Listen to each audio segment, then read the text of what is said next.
So Mind the Gap is all about how what the world is and how we perceive it. We have this idea that whatever we see, whatever we hear, is whatever there is.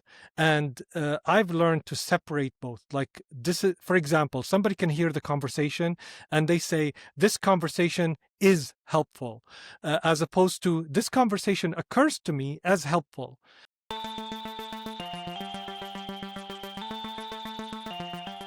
Hussein, welcome to the show. Thank you for having me. I'm looking forward to a great conversation. Absolutely. My first and most important question is, how are you doing? Like, for real, how are you doing? I love when you ask your guests like that. I would say I'm doing more than okay. Today has been like, there's a lot happening. I have a lot to catch up with. The moment I'm finishing this podcast, my team is waiting like with a to-do list like this long. So I don't know. So I'm worried a little bit about that. But other than that, I can't complain. It's awesome. Mm. Are there moments in Thanks. your life where maybe you were less than okay? And how did you deal with those moments? Ooh, all the time. I think uh, m- if I'm honest, my life is like up and down, even throughout the day, like for no reason sometimes, it's like I don't feel okay. And I think for me, when that happens, I, I, I do several things. Number one, I try to do something that makes me feel okay. So sometimes it's walking. I go for a walk.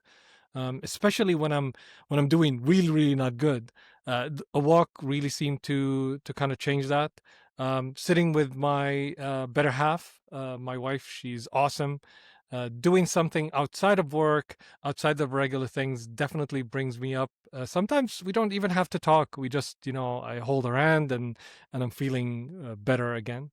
So I'm lucky that way. Sometimes I knock on my daughter's room and it's like, hey, how are you? I just want to give you a kiss and get out, and it makes me feel better. And my cats do do make me feel better playing with them. So I do quite a few things, but the most effective one is to really investigate, what do I really want. So instead of investigating what made me what I am, because usually sometimes I don't know like why I feel what I feel. So instead of investigating that, I say, what do I really want, and how can I move closer to it? And that usually puts me in a different state and a different mood. Hmm.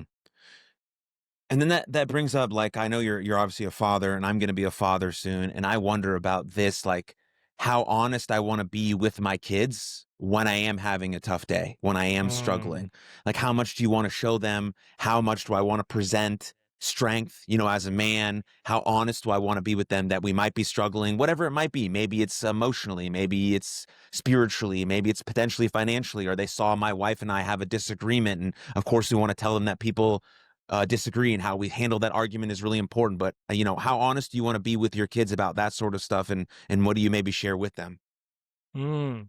Uh, I don't know if this is controversial, but for me, um, first of all, I didn't have the option of, let's say, hiding stuff from my kids. Me and my wife work together. We are partners in the last 5 companies we started together. We're entrepreneurs, and part of the work together is always disagreement. And we're loud. We're kind of discussing things. We don't hold back. She has a strong character. I have a strong character, and we push and pull, and it's on full display in front of our kids. And the other thing is that we're always honest with our kids, and we've always treated them like peers, in the sense that as much as you can treat a kid like a peer and still remain a parent. So our kids have the permission to tell us when they're not happy with something. They can interfere and say, "Don't treat me like that," or "Do not do that." In fact, we have a list of family agreements that the kids have participated in creating, and that gives them permission to say, for example, they would come in and say, mind your words, thoughts, and actions. This is one of the agreements that we have. If I'm, let's say, loud with my daughter, when she was, I think I remember 7 or something, she would say, mind your words, thoughts, and actions, or safety first. They would use the agreements that we constructed together to to give them permission to talk to us without having to explain a lot. And Mm. we've always had that, and that gave, in my opinion, I mean, no family is perfect, and I don't think this is like the perfect parenting approach, if there is such a thing. It gave our family for me, reality, in the sense that we're real with each other and we don't hide. And our kids know when we're having financial difficulties. Our kids know when we're doing well, because they're part of this home and they're part of this responsibility without burdening them. So let's say if they're worried about our financial situation, we tell them how we're planning to solve it, or what are we planning to do. And if we're struggling, we say, yes, we're struggling, but we've been here before and we will do, let's say, better. And that kind of developed, in my opinion, developed them in different ways. They still maintain their own personality. We separate their money from ours, and it gives them the ability to see the reality of something like that. To the point that my son doesn't want to become an entrepreneur like me. He said, "This is too much stress. I want something different for my life," and that's great. Very interesting. That's really, really cool. That just like my brain immediately goes to sports because that's just how my brain works. But Mm, like if you think of like a great sports team that wins on a consistent basis, what do they have? They have a good culture where hmm everyone's nose and toes are headed in the same direction. Everyone knows the standards. Everyone shows up, holds themselves accountable, and takes responsibility for their actions. They have this mm, like emotional bank account build up that like if I fuck up, I can say I fucked up. I wouldn't say that to my kid, but you get my point, right? That like I can say sorry and you accept that because for the majority of the time, I do what I say I'm going to do. If dad said he's going to be at my dance recital, he's there 99% of the time. And the one time he wasn't there, I know that he's being serious and he apologizes and I take that because he's shown me so much consistency. It's the same on a sports team. If they know that I'm going to show up on time and I'm going to work hard and I'm going to do my role, the one time I don't, it's not the end of the world. It's just okay, we're good, back right back on where we need to be. And so that's how I think about wanting to create sort of my family. And my wife and I did what we called life dinners for a very long time. So sort of like a business meeting for our relationship to make sure that we were in the right place financially, intimacy wise, how we wanted to go in that direction. And, our kid's going to be very young, but when he has the ability to understand what's going on, I want to do some of the same things that you're doing. So that sounds really cool. And I think that's quite genius. Thank you very much. I appreciate it. And I love that you mentioned a sports team. What's great about sports is that the result is not hidden. Everybody knows when they're lost. Everybody knows when they won. And everybody knows when they performed well or not, so that they can get better. And everybody works together. They understand that they're in it together, and they understand that if somebody's performing badly, they have to share it and they can't hide it because it will impact everyone. And somehow I think what we don't do in our regular culture is we don't kind of bring it up in work. We hide it, or we're afraid to tell someone if they done badly. We're trying to kind of coddle their emotions, which is fine. You don't mean to be hurtful, but you need to have the culture where you can state reality as is. And I think we've kind of stepped away from that because for some reason, people, we've trained people that they can't handle reality. And I kind of refuse to do that. If reality is what it is, we need to say it, and we need to be upfront, because what that does, it really helps people take action, and meaningful action, when they know what they're taking action on. And I think that's really important. And I love that you brought sport, because sports embodies that. The sports team that don't face up to the results and to the, let's say, lack of performance, or they don't bring it up right away, and it's obvious to everybody. Everybody's seen it. So if you're hiding it, it's like you're kind of bullshitting yourself. Whereas if you're upfront with it, you can deal with the problem, solve it, and continue and work together on it. And everybody understands that you can't solve this like in a snap second. You have to work on it, and it's a consistency of showing up and working on your thing and getting feedback from your team members and working on that. And I love that you brought that. That's really what we should learn from, and that's where performance happens. Yeah. I mean, the best coaches I've ever had were really tough on me. But what I knew about all of them is that they cared about me and loved me as a person first. And Hmm that's what I hope to do. I think that's what businesses and corporations can do first. Like there's an underlying thing that like I value you as a person. Like, Mm. regardless of your outcomes, your inputs, your production, that has to be known first. And then once that person feels that way, man, you can coach them really hard. You can give them sharp criticism. You can give them intense feedback, right? Because they know it's not a direct relationship about their value as a person. It's like, this is your job, and I'm telling you how to do Mhm. your job better. But when you go home or when we leave work or when we go have a beer, you're great. You're awesome because I've already Yeah. shown you that I care about you as a person. I mean, I coach youth baseball right now, not youth, like they're 16, 17 years old, so they're in high school. And like there's a real sort of issue with hard coaching. But like I try to go at it as like, dude, I love you guys. Like you're cool ass kids. I care for you. Baseball's whatever. But this is our vehicle. This is our vehicle to learn how to be men. And men Mm. receive hard feedback. They take criticism, they use it to get better, and then they step up to the fucking plate. That's what you guys can do. And I think we're missing that underlying care piece so that we can't rotate into coaching people hard. And maybe you've seen that, in your life with your businesses or maybe with your kids or with the younger generation or whatever you might see. Yeah, I add something to it. I usually avoid relating it to something intrinsic with them because what I've seen after mentoring hundreds of entrepreneurs of all backgrounds. So my lab, if you wish, is I used to be the general manager of Launch Academy. Launch Academy is the number one incubator in Western Canada, one of the top, I think, 15 or 20 in the world. We've worked with 6,000 founders. Collectively, they raised over $2.5 billion. So it's all about performance. It's all about building companies. Some of my students, within 4 years, started in their home, working, and then in 4 years sold a company for $300 million.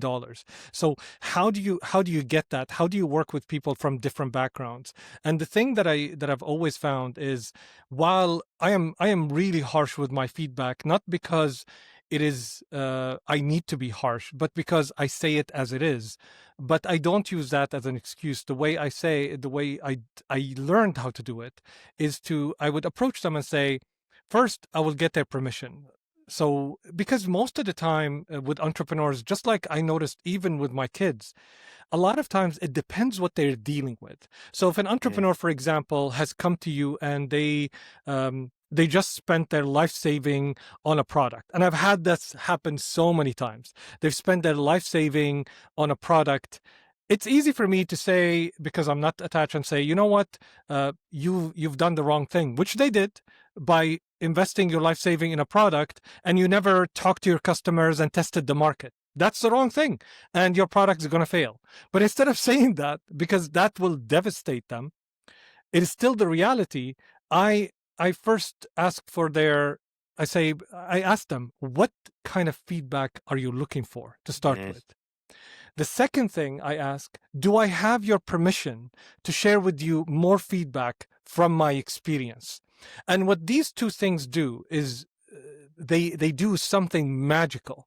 Number one, I am working within the context they want, so they feel in control. Because a lot of times especially when you have a lot of power, as a coach or as a mentor, as someone who was working there, I was the general manager. I built 20 companies. I've mentored hundreds of entrepreneurs. So they're sitting with me, and there's a power imbalance. So even though I'm giving them feedback, I'm not like anybody else who's giving them feedback. And the same thing with my kids.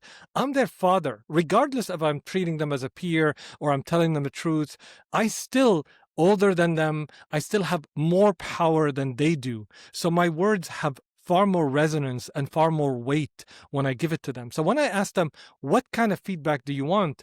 They set the frame. And when they set the frame, they get some sort of sense of control. And that's extremely powerful for them. For example, when my daughter is sad about something, I tell her, what do you like me to be right now? And she sometimes tell me, I just want you to listen. I don't want you to give me feedback. I don't want you to give me your opinion. I just want you to listen. And what that does, it gives her some sense of control, especially when she's sad about something or she's hurt about something, instead of me telling her, well, this doesn't matter or this, and then I will add to it. So, and she might be open to feedback later when she decides.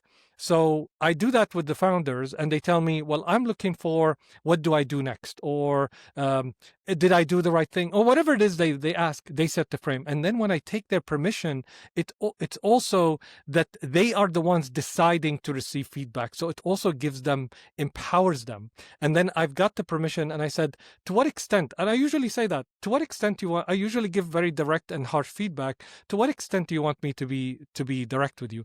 Most of the time, I would say 99.9%, most people say, give me all you've got.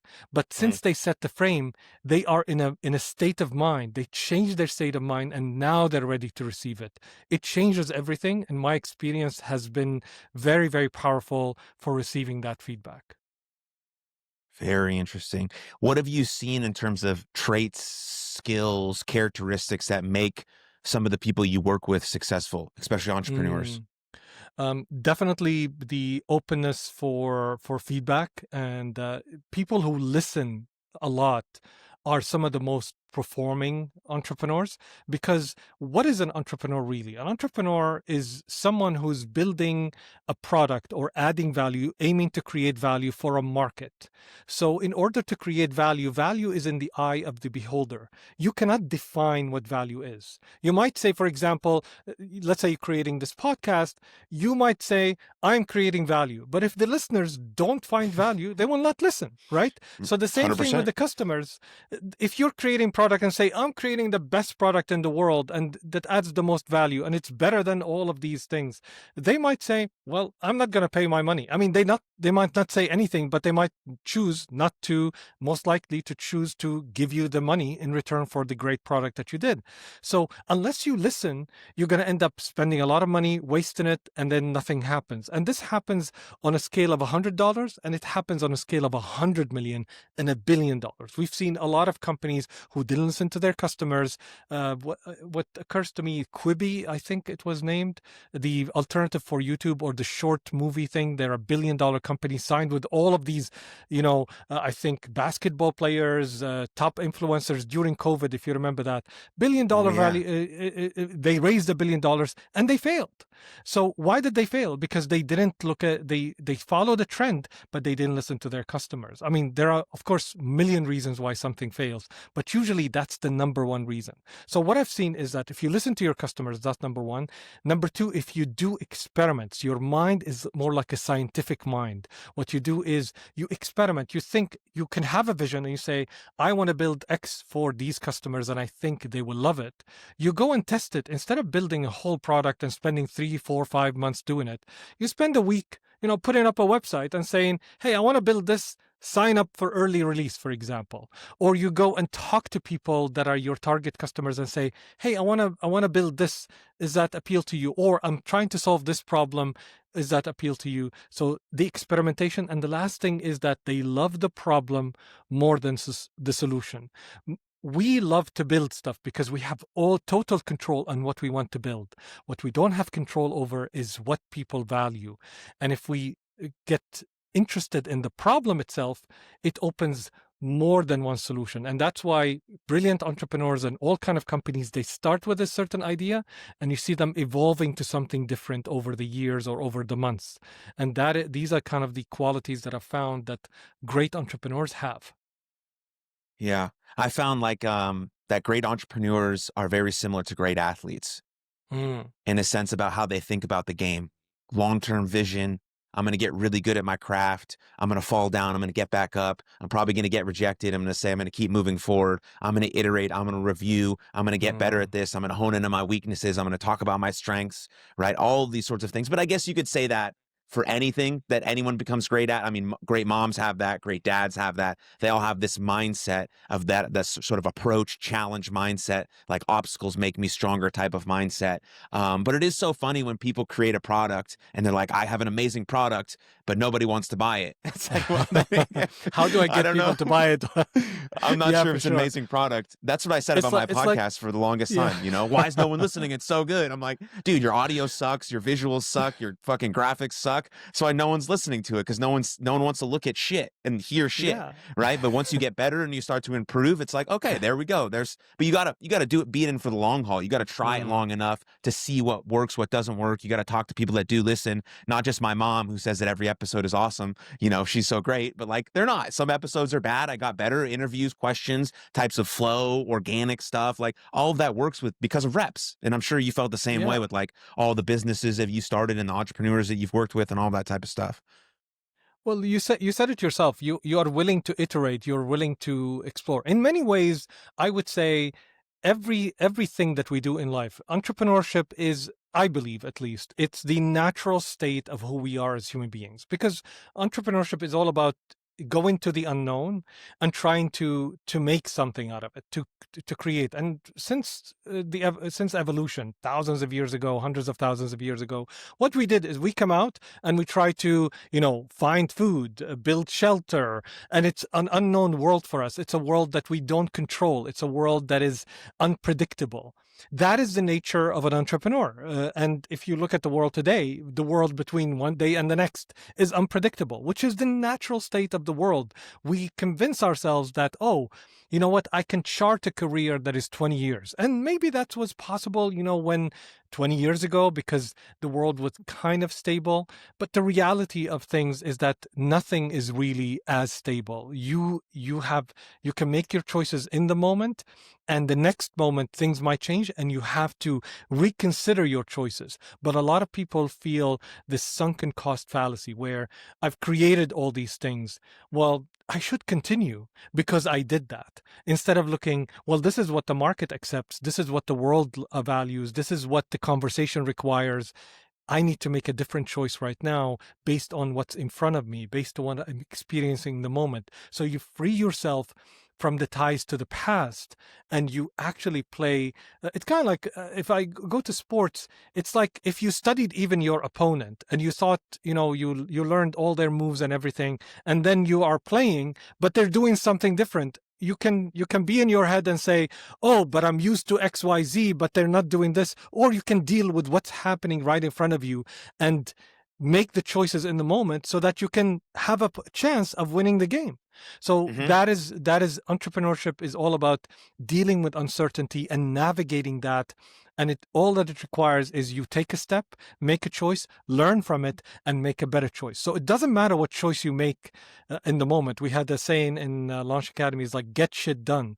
And Hmm. what we meant is that do something, anything, no matter how small it is, and then the learning that happens with it, even if you start on the wrong foot, it's the learning that happens after that makes all the difference, and the learning that happens after and after. So as you accumulate the learning, what makes great entrepreneurs great is that they learned about their market the most. Not that they have the best products. If you look at the most winning companies, they don't have the best products. They have the most learning entrepreneurs. Their team learned the most about their customers, and they can serve exactly what their customers want and wow them. And that is what it makes the difference. Yeah. There's a lot of we're speaking about young people, before we hit record. So let's Mm, jump into that conversation here. It's interesting dynamic because you see a lot of young people right now who are doing amazing things, building companies at like 14, 15, 16, 17, 18 years old, being entrepreneurs, having all these businesses. And then you also see in the same token how many young people are really struggling with mm. uncertainty and what to do with their life and how to use technology in an appropriate way. So what are you seeing, and how are you feeling in sort of that space about the next generation of young people coming up? I'm glad that you asked that. I think one of our biggest challenges right now is how we define success and how we define achievement.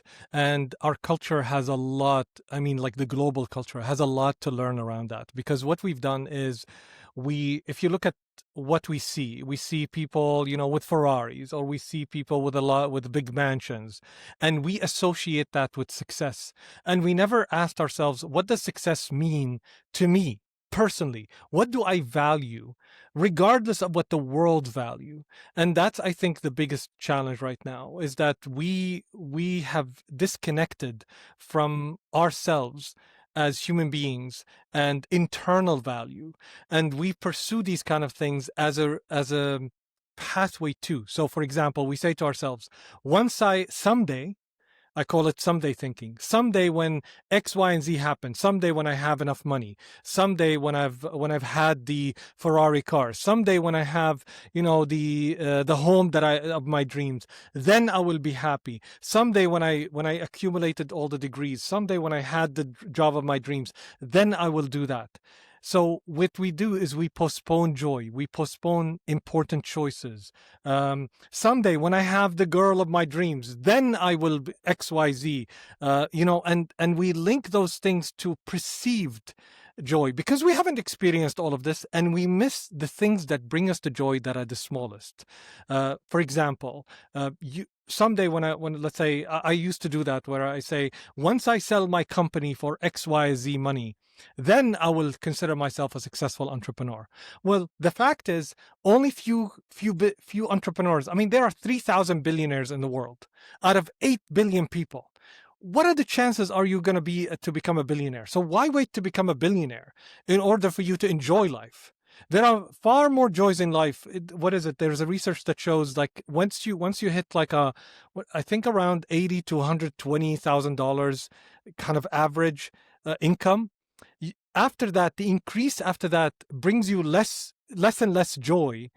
It's not like the increase in joy or the increase in happiness or the increase in anything that you get to experience is far more or far less than the increase, let's say, between, let's say, 40,000 and let's say 80,000. That's a massive increase in what you're capable of doing. So we have those standards, and we never can. That doesn't mean they're bad, by the way. Like, if you really want a Ferrari and you really want to experience it, great. I had on my vision board, I had a Mercedes SLS red one. I had a TED speaking on TED stage. I had climbing Mount Everest. I had all the cliches on my vision board, and said, these are the things that once I achieve those, I know that I'm successful. Once I climb Mount Everest, I know I've achieved the human thing. Once I have the Mercedes SLS, the red one, it's a beautiful car, by the way, then I will feel success. But I asked myself, it was, I think, 2009, when I asked myself the most important question. I said, what is the one thing that if I don't have right now, nothing else matters? Not tomorrow, not in the next coming minute. I need to have it right now, or else nothing else matters. And immediately it jumped right this big. Happy, healthy family now. That's it. Now, for somebody else, might seem different. This is for me, and I'm not saying that's what should matter for everyone. This is what jumped off for me when I asked that question, and I asked it in earnest, in the sense that I was ready for any question, for any answer. And when that answer came in, I was like, wow. So all of these things, I would like them, but they don't really matter whether I achieve them or not. Or, like, if I don't have this, all of these things don't matter. And if I have all of these and this thing I don't have, it doesn't matter to me. So when I started moving towards that, started spending more time with my family, started spending more time with my kids, and taking more attention into, up until then, my vision was, I'm the man of the house. I should work to generate money. I should work to put a roof on their heads, and that's the man's job. Everything else, like, as long as I do that, they will appreciate later. And I realized that I'm missing on the most important thing that brings me joy. And when I started to pursue these things, not that I left my responsibility as a partner in the house. Instead of being the man of the house, I was the partner of the house, because I realized as well, I'm taking away from my partner's ability and responsibility to be also to contribute to something. I was taking away her power as well. So once I started doing that, everything in our house flipped on its head, and we were having so much fun. We were engaged. We were like, they appreciated me more. My partner appreciated more. I was enjoying more time with the kids. My life completely changed once I started to care about what matters most. And every day I ask myself, what is the one thing that is the most important about today, that will, if I don't do, the day that has no value. And this I learned from Brian Tracy. He says, never let the least important things, the most important things, be at the mercy of the least important things. Mm. Yeah. It's really hard, though, this concept of, like, letting go of material things while at the same time striving for more. It's like a very Mm. hard thing to figure out, because I think for most people, that initial sort of activation energy of wanting external rewards is a good thing because it gets you off your ass. Okay, I'm a young man. I'm 21 years old. Okay, what do I want to do? I want fucking that car and I want that girl. What do I need to get those things? Okay, I need Mm, money and I need resources. Okay, that's some activation energy. That's going to get you going. Now, I think as we start to roll, then we start to understand what's actually important to us. Then we have to make that switch to some sort of internal um, reasoning for why we're doing what we're doing. We can still mm, want the things like you're saying. I love going out to eat and having a nice steak dinner with my friends or my family. It's beautiful, right? I'm with people I love and we get to have a really nice meal. That's awesome. But what's actually most important is not actually the food, is the people I'm with. The food just mm, happens to be really good and whatever the case may be. So you can always strive for that, but there's got to be this like love doing what you're doing. Like I've done, let's say this is episode 410 of this podcast, right? I just love having the conversation. I could have no one could ever listen to this podcast again. I'm getting so much information from you that I could just add to my life that if no one else listens, I'm still getting value from it and I still love it. But it's cool that other people listen. It's cool that someone might check out your book. It's cool that someone might have a better life because of this episode. That's awesome, but it's not the driving force. And I think once you can make sort of those distinctions, then I think it becomes a little bit better because I still think it's okay, right? Of course, we want stuff. Stuff is cool. The nice house, the nice food. If you have no money and you want to get your basic needs met, of course, that's very important. But from there, like, what's really the internal driving force? What's actually important to you? And what would you do if you could just do that thing and no one ever paid you money for it? And so I think those are important questions to ask. Maybe that's not your path. Maybe you're like an Alex Hormozy who just like is only driven by money, it seems like, and he seems to be really fulfilled by that, which is totally cool. But most people aren't, it seems that way. mm. If I have your permission to comment on this Anything you want. particular one, absolutely. Thank you. I practice what I preach.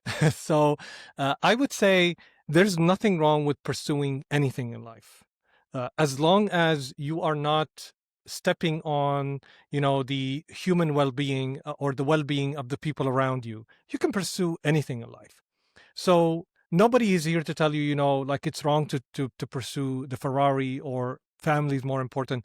As what I'm actually after when I talk to people is as long as it is your choice and as long Mm. as it's not driven by, for example, if I say, let's say, I like Alex Hermosi, I like a lot about what he preaches, but if I'm pursuing something because Alex Hermosi said it is worth pursuing, what would happen is, there's nothing wrong with that, by the way, but what would happen is if I reach to the thing that I thought it should give me what I thought it should give me based on Alex's words, and I don't get it, I have wasted my time and I haven't Mm. made choices that I can learn from.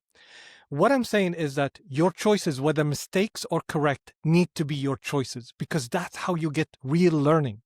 Basically, instead of shooting the hoop as someone else told you, unless they're teaching you, you need to shoot it and then you need to learn it and you need to make it your choice. Even if you're following somebody else's method or it needs to be your choice instead of saying, well, I followed, what Aaron said and I didn't get it. It's Aaron's fault. That is the biggest, that in my opinion, that is the biggest mistake you can do in your life, is to not take responsibility of your own choices, of saying, well, Aaron told me that, I read Hussein's book and he said that, it's Hussein, it's his mistake. No, if you read the book and you make a choice, it is your choice, it is your responsibility. And I think that is what we're not teaching the kids about that. Why? Because we are in a society that is driven by capitalism and driven by industrial revolution.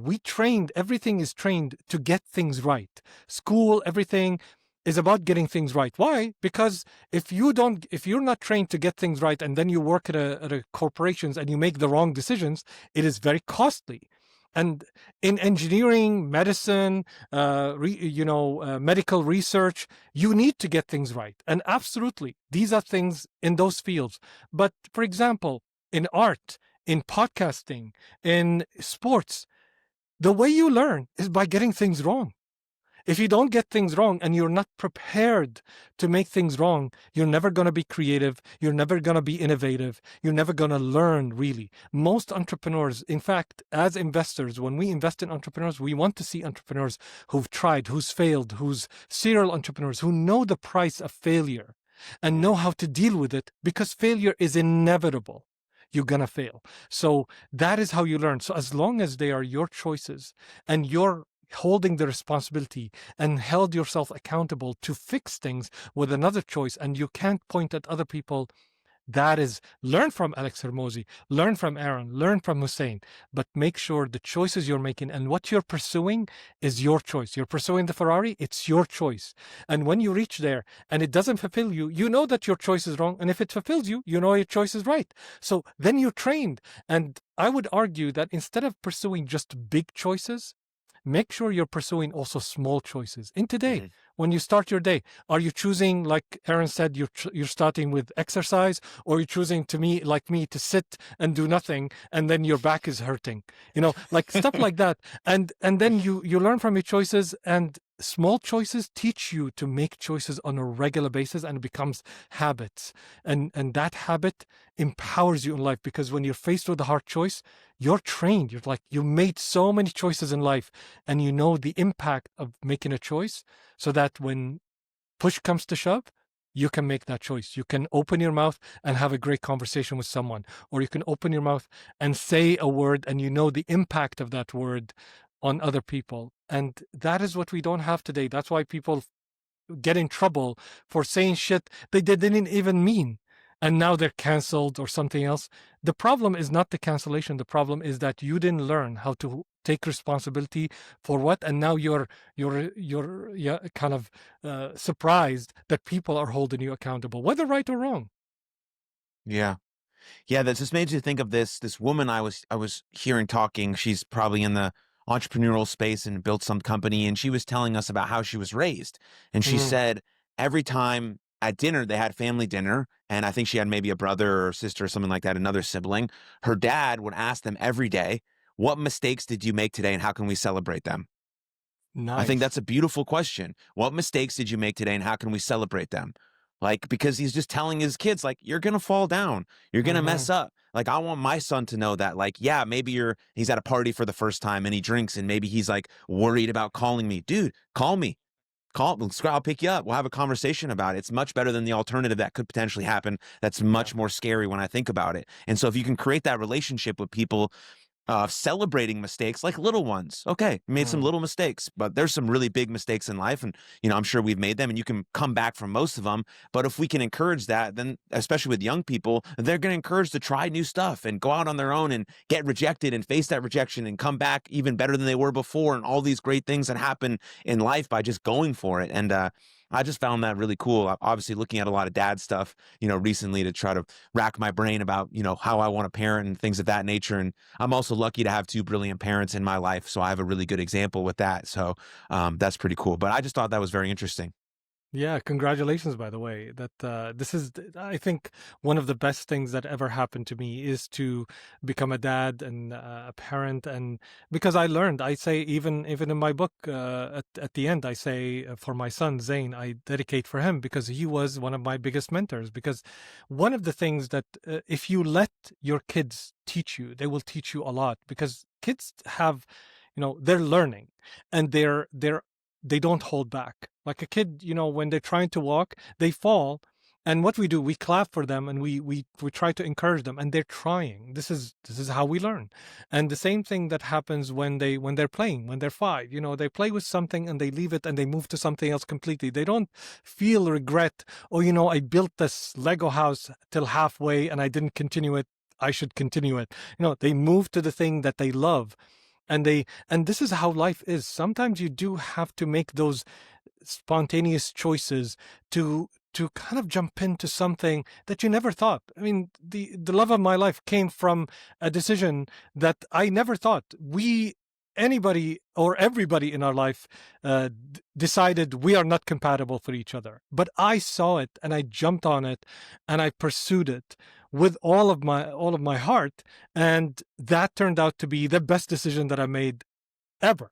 So why don't we take risks is because we measure everything how the society measure it. And sometimes you need to, but at the end of the day, you need to make those choices, and you need to make them, and you need to learn from them.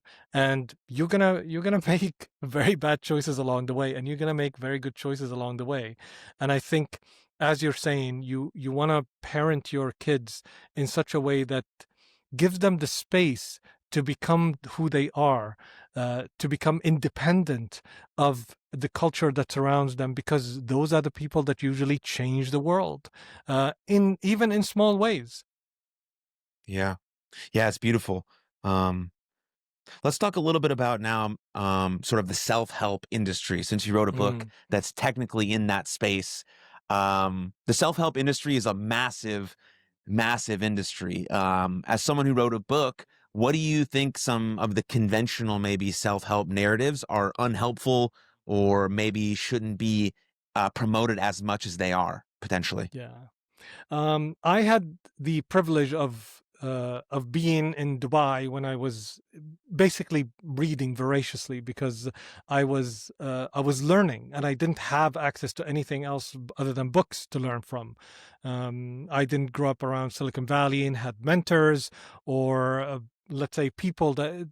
Actually, the word entrepreneur doesn't even exist in Arabic, I didn't know that that was such a thing. Actually, I built most half of my companies before knowing that the word for what I do is entrepreneur. Just That's so unbelievable. so I was learning from those books, and I was privileged to do that. But the context that I had is most of these books were written in the United States and or Canada, and a lot of the ways that you would approach something, this is a mature market. Dubai was a developing market, so a mature market, you have certain things in place that you can rely on. So, for example, they say go to the public library and you get 1, 2, 3. Let's say I didn't have that. There were public libraries in Dubai, but they don't operate the same way a public library would operate in the United States. As an example, you would go, let's say, to certain established things like the Salespeople Association or the Speakers Association. We didn't have that in Dubai. So a lot of the things that were recommended in the self-help books, I couldn't execute on it. And the problem was apparent that most self-help books have this 1, 2, 3, then 4 mentality. Not all of them, Mm, but a lot of them have that. So I love the books that used to teach principles or focus on the thinking and the mindset rather than the 1, 2, 3. All of them are important. You need mindset, skill set, and tool set. You need all of those. I found that the mindset shaping is probably the best thing you can do. So, thinking of entrepreneurs again, when we work with entrepreneurs, we work on the mindset, because usually you can figure out the way. If you have the right mindset, you will find out what skills you want, and you will acquire them, and you will find the tools, or your work with the tools that you have available. But if you don't have the mindset, even the best skills and even the best tools will fall flat. So that's what I learned from kind of observing the self-help, I would say, industry. And my advice usually for others, and that's why I wrote the book the way I wrote it, is that, take whatever you find valuable, but don't be committed to applying it as is. Test things. So have this mentality for testing things, see what works for you, and don't change everything. I say that in the book. Don't take, let's say, a time management, method, and you love it. You read it and say, this sounds awesome. So next week you apply it across the board, and you you change everything. What ends up happening is your life has been working a certain trajectory. Your team is used to a certain way. The people around you are used to a certain way. And now you've changed everything for you, but that doesn't mean the world adheres to you. It's not going to catch up. So what's again end up happening is you're going to find a clash between what you want and what you're applying, and how the world responds to it.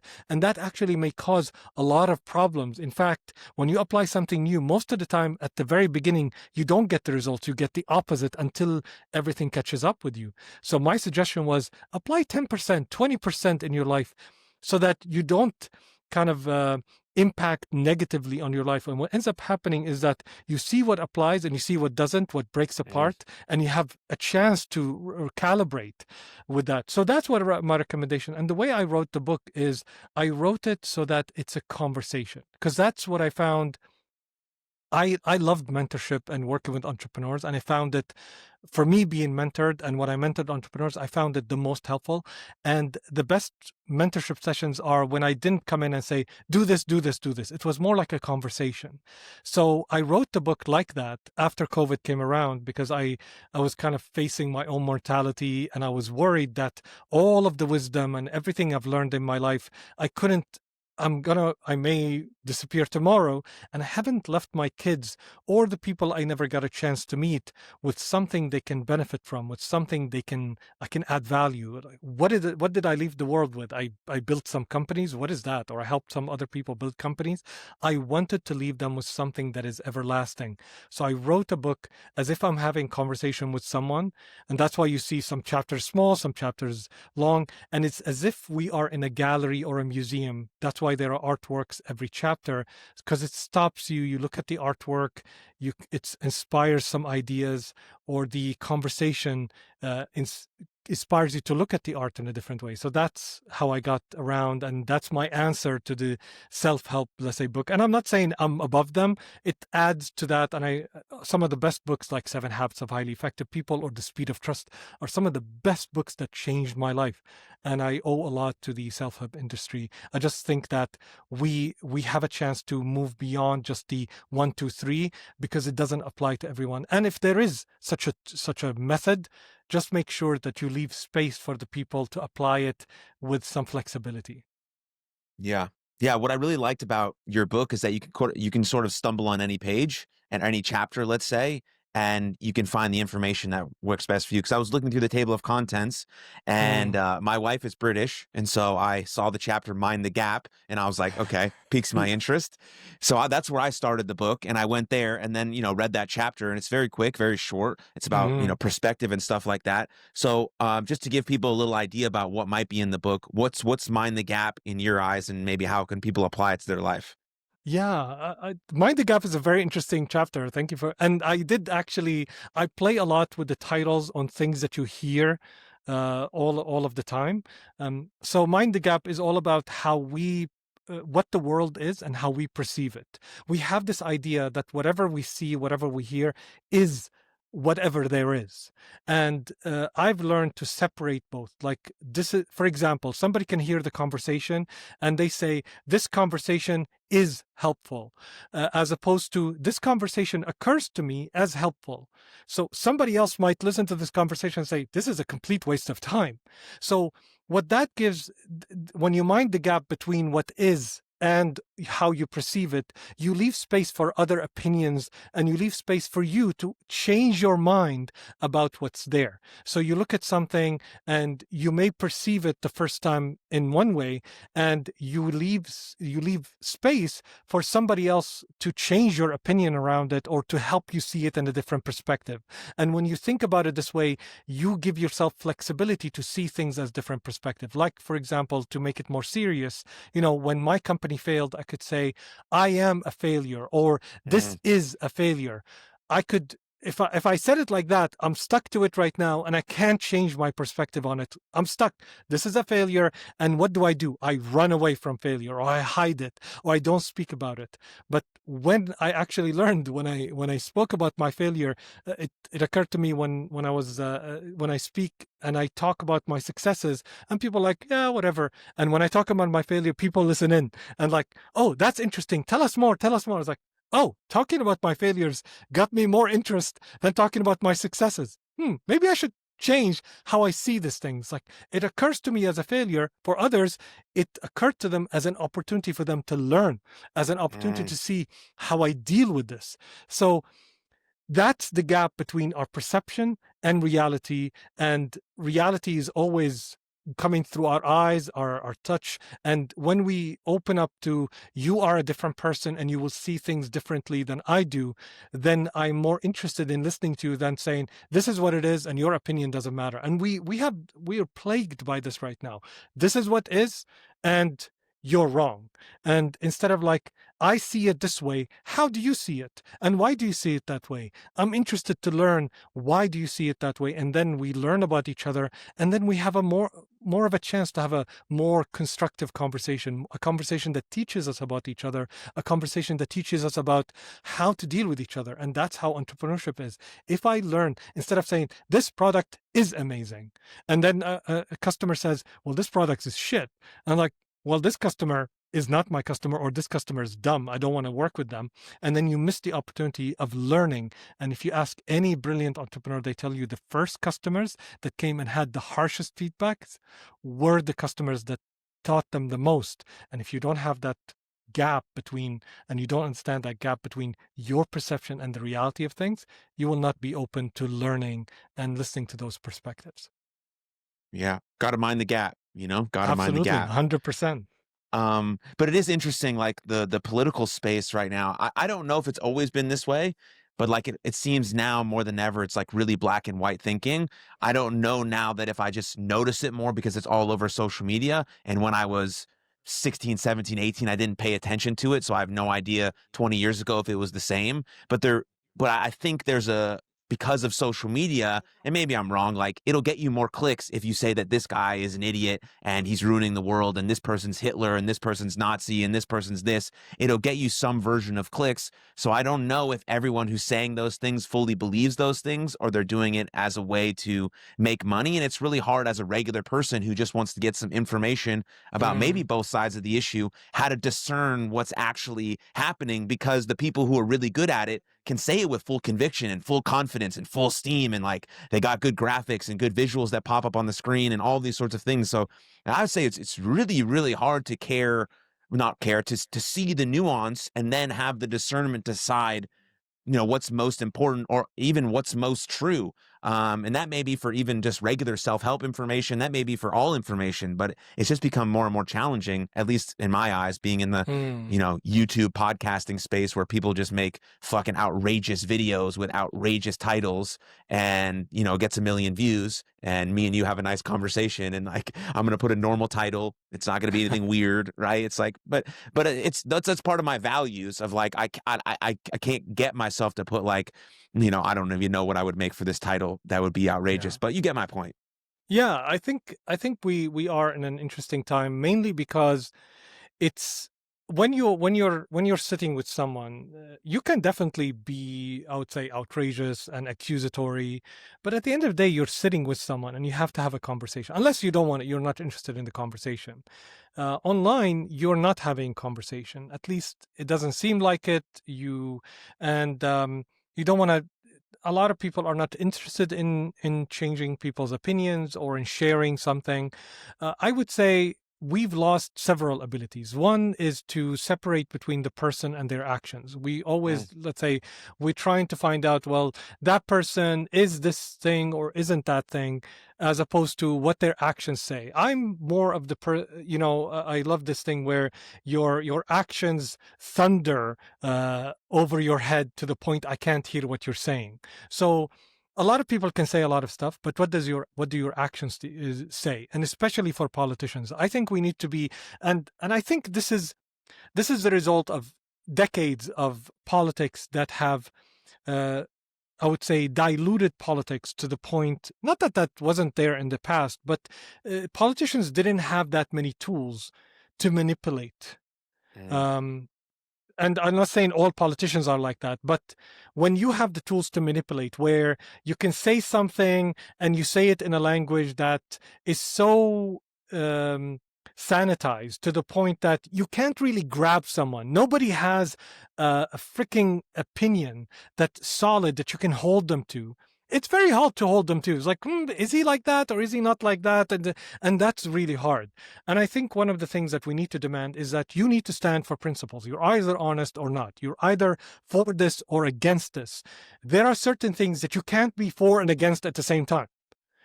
Are you for bribes or not, or against bribes? Well, is this really a bribe? Once you start doing that, it's sleazy. And that's what drives people insane, because the problem with politics is that politics influenced life. In the past, I would say several decades, especially the last 50 years, politics did influence people's lives, but life was enhancing in such a way that I would say people were interested in politics maybe in the voting, unless there is something big like the Vietnam War or let's say civil rights. Aside from that, unless it was an area that was impacting you, people just went along and just lived their life. And that doesn't mean that today is not happening, but right now politics are influencing everyone, even the politics overseas, whatever. They're influencing everyone, and you can see it in everyone's lives, and everybody has the chance to have an opinion. And even your neighbor can be a regular person, but they have a million person account on Twitter, for example, and they can have an opinion that influences the biggest politicians. So the dynamics have changed, and the world became more complex when things are still simple, in the sense that in life, when you make a decision, let's say if you have clean water or not, if you have health care or not, if you can make ends meet or not, these are things that haven't changed, and they're mostly black and white in many ways. There is no gray area between you being homeless or having a home.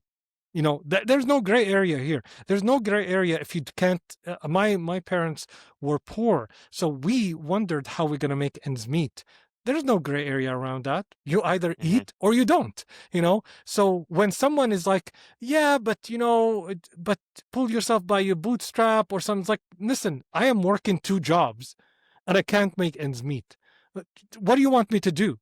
Well, go, or this movement that says, well, go learn how to code.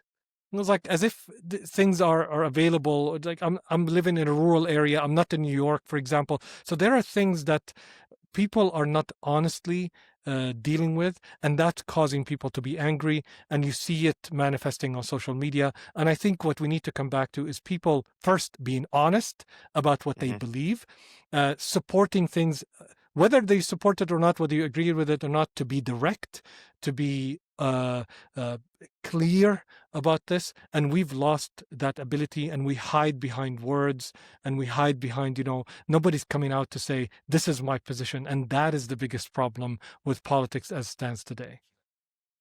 Yeah, I agree with you on that regard. Just another quick note on your book.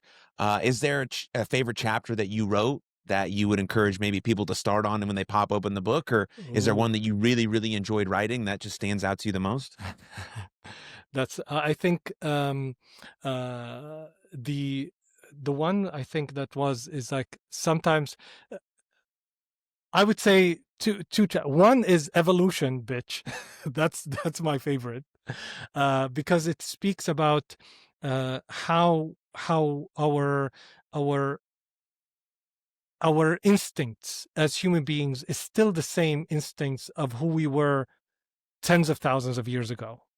So our brains react in the same way to the world as if it reacted in that way. So for example, if you say no to me right now, or if you say a hurtful word, my brain doesn't understand that this is just a hurtful word. It's not like there is a saber-toothed tiger is going to eat me. But our brain is trained to see threat all at the same thing, because our safety, we evolved in without being in a city or in a home. We evolved in nature, and it literally meant the difference. Our instincts meant the difference, our sharpened instincts or not, meant the difference between coming back home or being eaten alive. So we treat everything in the same way. So I love that chapter because it kind of, hopefully it brings people to the reality of your first instincts and your defenses come off not because of what's being said to you, or sometimes it is, sometimes you're in real danger, but most of the time we live in a very safe world. We not everything is in that danger. So if we let our defenses down a little bit and treat things not with the same, oh my God, the world's going to end right now, we can calm down a little bit and be a little bit more reasonable in how we deal with things. There are some threats that are really high, and there are some threats that are not that high when somebody says no to you. So, for example, when somebody a man get rejected by a woman, it's not the end of the world, and he needs to, like, his manhood is at threat. You just got rejected. Go to the next Yeah. person. That's it's just a no. So Right. these things, I've been rejected by all kind, and I'm thankful because I got to meet the person that I want to spend my life with. I've learned this a long time ago. That's another thing that I've learned. I was working with a sales coach, and he asked me, he said, how much, at the time we were working with the company, he said, what's the value of your contract? I said, it's $20,000. And he said, how many usually meetings do you have to take to get to that 20,000? Well, I said, I mean, to get one closed contract or one closed client, I have to meet 20. He said, and he said, what is your biggest problem? I said, I don't want people to say no. It's like, well, have you considered that everybody who says no is giving you $1,000? I said, come again? Like, what do you mean? He said, well, if they say no to you, that's one step closer to the person who's going to say yes to you. So they Mm. actually giving you $1,000. If you meet 20 people and the last person says yes, that means as if every person told you, gave you $1,000, and at the end it makes 20,000. I was like, oh, interesting. It's a different perspective. So instead of seeing it, oh, it's a loss, I saw it like, oh, it's a win. So I actually became more welcoming of the no. Mm. Nothing changed other than my perspective on what's happening. Nothing changed. It's the same meetings, the same rejection. My perspective changed. So this changed everything for me. So that's why you should not, we hate receiving no. We hate receiving feedback because it hurts, and our brain perceives it as if it's the threat, because when we were rejected, when we were in a tribe, it meant we're alone and we're going to be eaten or not survive the night, because that's what it meant. And for hundreds of thousands of years, that's what it meant. So our brains developed like that. We didn't have enough time. Civilization, as we live it right now, let's say the last 1,000 years we lived in relative security. 1,000 years is not enough to change, or our brain to evolve and change its chemistry and perceive threats in the context that they are. So we still perceive them the same threats as the saber-toothed tiger. So that's why I love that chapter, and I think it's one of my favorite chapters.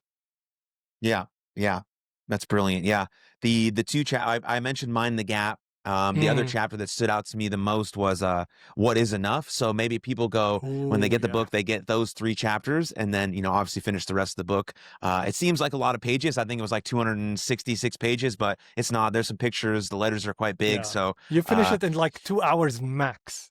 yeah, And you don't have to finish it even. right. It's kind of like it reminded me of The Daily Stoic by Ryan Holiday, where you can kind of Oh like yeah, read yeah. one where it has a I date love and you that can read book. one chapter a day. It's very similar. Like you wake up in Hmm. the morning, you read 3 or 4 pages, you get some wisdom for the day, and then you move on, you revisit it the next day. At least that's how my brain saw it. But Yeah, so anyways, I love it. Thank you. so yeah, yeah, of course. So Hussein, is there anything maybe that I failed to ask you or that you want to mention right before we wrap up? Ooh, I'm not sure actually.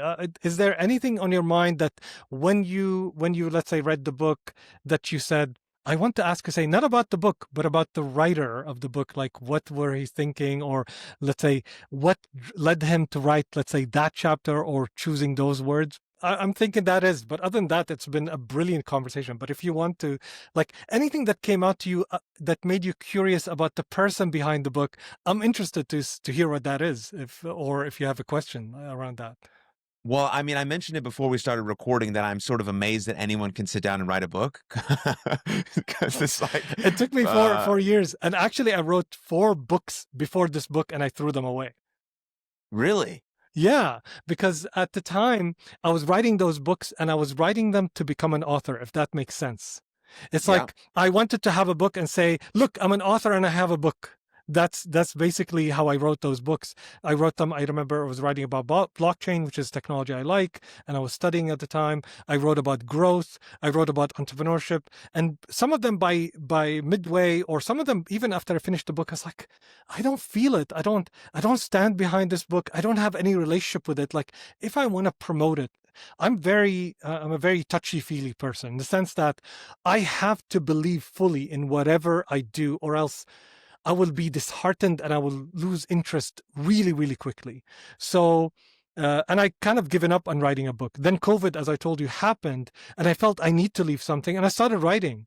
And it took me 4 years because I wrote the book, I think the first year and a half, and then I gave the book to the artist Antonio Payedaid, who's an artist. I saw his work and I loved it. I said, "Oh, I would love if he if he would create the artwork." I gave him the book and said, "Only if you feel it, and if this book resonates with you, I would love to if you would do the art." And I gave him complete freedom. The art is completely created by him of what he feels from the chapter. And it took him a couple of years to finish that. And we worked with a company that copy edited the book, and it was wonderful when they came back and said, "We won't change a letter in the book." Now remember, this is a company that is enticed to make this book a success, and I was using their help because I wanted an outside help. I didn't want just to put out a book again, like an entrepreneur that I am. I didn't want to put out a book that I'm convinced of. I wanted somebody to come and harshly criticize the book, and I put it in hands of different people, and different people gave me feedback, and then I gave it to this company. And this company, they said in their contract, said for the first 6 months we'll do a review, and you may have to rewrite full chapters. You may have to rewrite the whole thing if it doesn't work. This is a condition. And I was like, okay. And I gave it to them, and they came back, "We won't change one letter." I was like, "What do you mean?" And I actually wrote back to them and say, "Please, I am open to any feedback. Please be as harsh as possible." I said, "It works." And it was like the joy of my life because I spent a lot of time and I chose every word carefully. That doesn't mean it's perfect, but it means that I communicated fully every piece of emotion, and I believe and stand behind everything. And that's why I was so happy to publish it, because trust me, if I wasn't standing behind any word, I wouldn't publish it at all. So that's the story of the book. So hopefully this opens up something for you. Yeah, I mean, I just like, well, one, congratulations. I think Thank it's a you. brilliant thing to put something out into the world and stand behind it.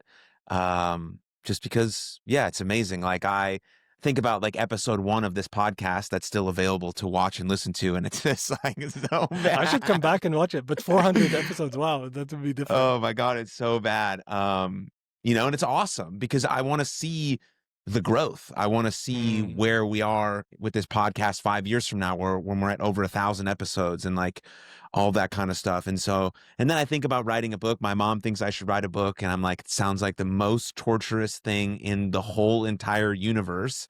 But then you mentioned like maybe being able to sort of transcribe it through my voice, because like I feel Mm. like I can talk about my life experiences and things that I've learned and shared like I do on these podcasts. And so maybe the book can be written through that. And, I just think about all that type of stuff. But I'm also wondering, because you grew up in Syria, Mm. did that have a deep impact on the way you wrote the book or how you think about the world or anything like that before we wrap up? Very much so. In Syria, we didn't have, we grew up without, I would say, future, in the sense that everything was instantaneous. Like I was studying engineering, there was no chance I'm going to work as an electronics engineer in anything that is like, you grow as a career. Because there was nothing in Syria like that. You didn't have, let's say, Intel had 2 factories. I remember at the time because I was studying processors. One is in the U.S. and the other was in Israel. I'm not gonna go work until I'm in Syria. There was no hope for me to travel. It wasn't. There was no concept in my mind that I could travel and work at somewhere so distant. It's like the distance between, you grow up in America and you say, it's like, oh, you can be anything. You can be president. Especially after Donald Trump, anybody can be president. So, Yeah. so, so you can be president. You can in Syria, you can't be anything.